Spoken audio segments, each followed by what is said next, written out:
जी sir. JDU में निश्चित तौर पर नीतीश कुमार का कद बड़ा है, क्योंकि नीतीश कुमार ने ही ललन सिंह को राजनीति में प्रश्रय दिया, आश्रय दिया, जैसे कहें उनको लाया। और नीतीश कुमार के सामने बिल्कुल कदहीन है वो ललन सिंह, लेकिन जो तोड़ माहिर माने जाते हैं।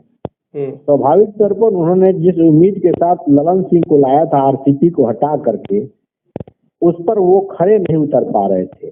ललन सिंह के आने के बाद से पार्टी के कई नेता जो पार्टी के लिए अहम साबित हो सकते थे और होते थे, ललन सिंह के क्रियाकलापों से अलग होते गए। उसमें आप देखेंगे कि आरसीपी सिंह जो सबसे करीबी थे नीतीश कुमार का, आप रणवीर नंदन जो आप विधान पार्षद थे जेडीयू में, वो उन्होंने पद छोड़ा। अजय आलोक जो प्रवक्ता थे, राष्ट्रीय प्रवक्ता तेज तरार माने जाते हैं, उन्होंने बीजेपी के दामन थामा। मीना सिंह जो बहुत पुराने अजीत सिंह की पत्नी, ललन से नीतीश कुमार के मित्र की पत्नी रही हैं, मीना सिंह ने भी पार्टी को बाय बाय कहा। कई ऐसे नेता हैं जो जिनकी पकड़ थी, जिनकी पृष्ठभूमि अच्छी मानी जाती थी जदयू में, ललन सिंह के क्रियाकलापों से वो अलग होते गए। उसके आप उपेंद्र कुशवाहा को देखिए कि जब उपेंद्र कुशवाहा ने पूरी पार्टी के विलय कर दिया था, लेकिन ललन सिंह के क्रियाकलापों से उनके जो रवैये थे पार्टी पदाधिकारियों को वो हजम नहीं होता था।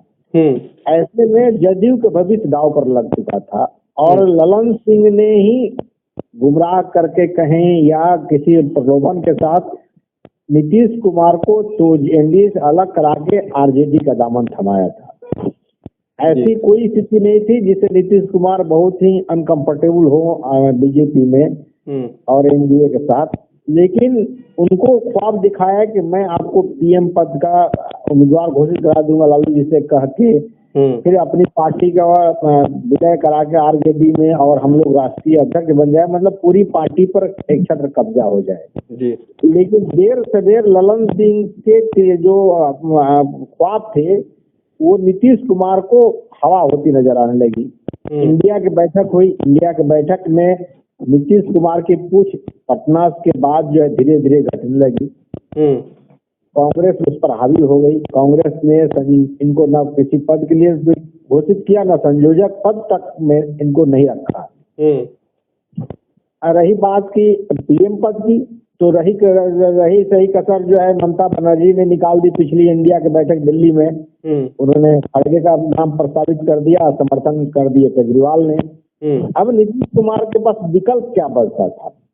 यही नहीं, ललन सिंह इस उम्मीद में बैठे थे खुदा न खास्ते मैं पार्टी को तोड़ लूंगा और आरजेडी के साथ ललन सिंह के लालू प्रसाद से निकटता बढ़ रही थी। निकटता बढ़ने के पीछे कारण ये था कि तेजस्वी मुख्यमंत्री बनते और ललन सिंह उप मुख्यमंत्री बनते। इसके लिए खबर ये भी बताई जा रही है कि 11-12 विधायकों को उन्होंने पटा भी लिया था, लेकिन इसकी भनक तो नीतीश स्वाभाविक तौर पर साथी चाणक्य तो है ही ना, तो वैसे में उनकी भनक लगी और लगा कि अरे ये तो बहुत बड़ा ही धोखा होने जा रहा है, हो सकता है कि ये देर से देर पार्टी को डुबा दें। तो नीतीश कुमार ने अपनी सक्रियता बढ़ाई और बात चल रही थी। सर क्या यही वजह है जिस तरीके से ललन सिंह बताया जा रहा है, जैसे सर आपने कहा कि ललन सिंह की करीबी थी आरजेडी से, क्या यही वजह है कि नीतीश कुमार आरजेडी से नाराज चल रहे थे? बिल्कुल नहीं, एक्चुअल आरजेडी और ललन सिंह की एक ये था कि किसी तरह जदयू को तोड़ लिया जाए जी। मात्र 6-7 विधायकों की दरकार है आरजेडी और वो महागठबंधन जो कॉल्ड है उसमें 6 विधायकों की कमी है। लेकिन 6 विधायक होते कैसे? 2/3 का आजकल नियम है कि 2/3 रहेंगे तभी तो व्यवस्था बरकरार रहेगी। लेकिन ये स्ट्रेटेजी अपनाई जा रही थी कि किसी तरह से कुछ विधायकों को, जैसे 10 विधायक अगर टूट जाते और विधानसभा अध्यक्ष आरजेडी के पास है तो आरजेडी उनको लटका रहता विधानसभा व्यवस्था पर, अपनी फैसला विधानसभा अध्यक्ष को लेना है। तब तक सत्र सरकार पूरी हो जाती, 2 साल सुनवाई, 1 साल सुनवाई, तो साल तो पूरा ही हो जाता। हम्म। इसकी भनक नीतीश कुमार को लग गई और इसके बाद उन्होंने ये गतिविधि बढ़ा दी कि अब किसी तरह से ललन सिंह से छुटकारा पाना है। सर एक सवाल ये है कि ये जो नीतीश है बिहार के मुख्यमंत्री, इनके साथ सर इनकी टीम में कोई नंबर 2 पोजीशन पे क्यों इनके साथ ज्यादा दिन तक नहीं रह पाता? एक्चुअल नीतीश कुमार एक महत्वाकांक्षी व्यक्ति है। अच्छा। और इनकी महत्वाकांक्षा के आगे ये अपने आगे किसी को बढ़ने नहीं देते, टिकने नहीं देते। जॉर्ज फर्नांडिस जो संस्थापक थे समता पार्टी के, और समता पार्टी के बाद जदयू बना, तो सारा एफर्ट अगर कहा जाए तो जॉर्ज साहब का था।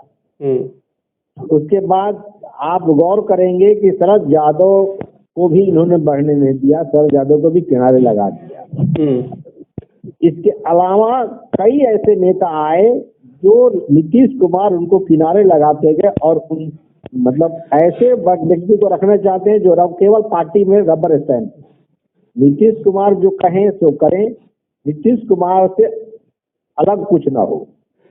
सर अभी बिहार में क्या चल रहा है? बिहार में सर अब ये कहा जा रहा है कि वहाँ पर सर राष्ट्रपति शासन लागू करने की बात हो रही है कि सीएम नीतीश कुमार ऐसी कर सकते हैं, या फिर ऐसी कोई कवायद चल रही है। काफी सोशल मीडिया पे भी खबरें चल रही हैं कि लोकसभा चुनाव से पहले क्या हो सकता है बिहार में, क्या ये जो गठबंधन वाली सरकार चल रही है टूट जाएगी, क्या जो नीतीश कुमार हैं दोबारा से भाजपा का दामन थाम लेंगे, क्या चल रहा है सर अभी? देखिए, बीजेपी तत्काल नीतीश कुमार को इस अहम पद पर रखते हुए स्वीकार शायद न करे। अच्छा।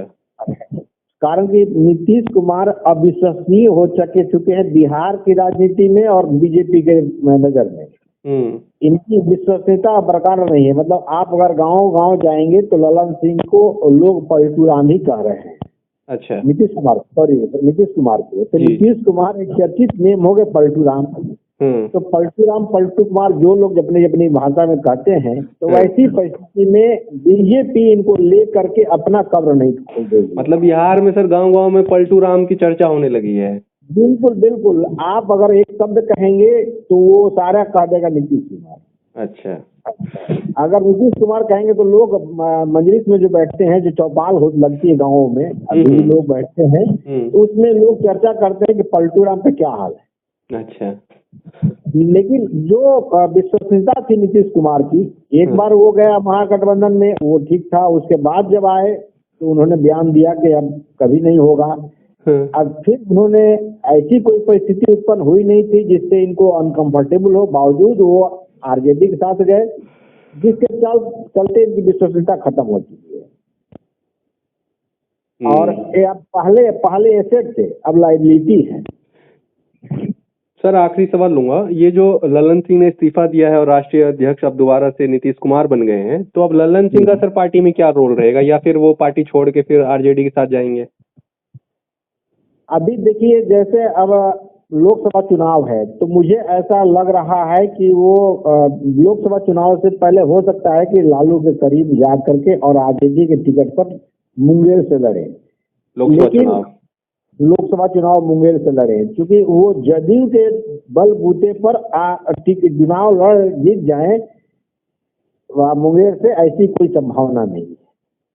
ठीक। और अब आरजेडी को भी वहां सशक्त उम्मीदवार की जरूरत है, जो उसके पास नहीं है। और चूंकि भूमिहार बहुल इलाका है मुंगेर, ऐसे में ललन सिंह उनके लिए मुफीद हो सकते हैं कि टक्कर अगर कोई देता है तो वही दे सकते हैं। ठीक है सर, बहुत बहुत धन्यवाद सर। Thank you.